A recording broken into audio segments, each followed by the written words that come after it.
Oya wanangu, na ushauri hapa mdogo tu wanangu. Unajua nini wanangu?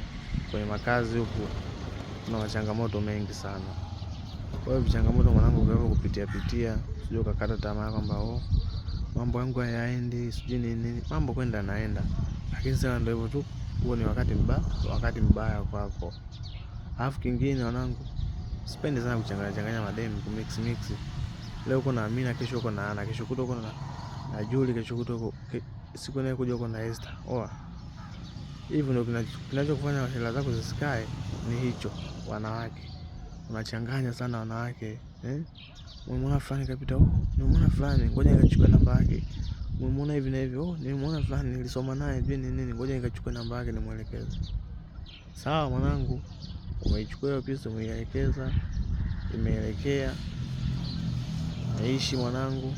Kesho na kesho kutwa kuna magonjwa pia, usisahau. Kesho na kesho kutwa leo kunasa, umepata ngoma mwanangu.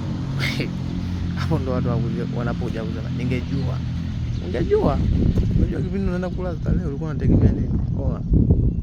Pambaneni sana. Hawa wanawake wapo. Kuoa tutaoa, tutaishi, tutapata familia zetu wanangu. Kwa masuala ya tamaa hizi. Najua tamaa kweli zipo, lakini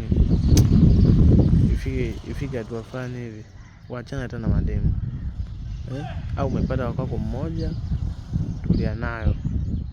So umepata huyu, kesho tena unamtaka fulani, kesho kitu unamtaka fulani. Hautatoboa hivyo. Hivyo vibukubuku vyako hivi vitakuwa tu vinapitiliza. Ukipata huko mbili umepita. Leo ana kapiga simu, nataka nisuke.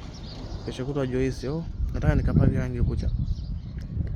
Kesho kutwa nani? Nataka sijui nikafanya hiki na hivi. Nataka hela ya bando, simu sijui imeharibika.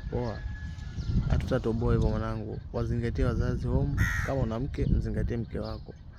Ishi na mke wako mmoja, au kama una mchumba ishi naye huyo mmoja. Chana tamaa sio nzuri watu wangu. Asante wanangu, nakubali sana.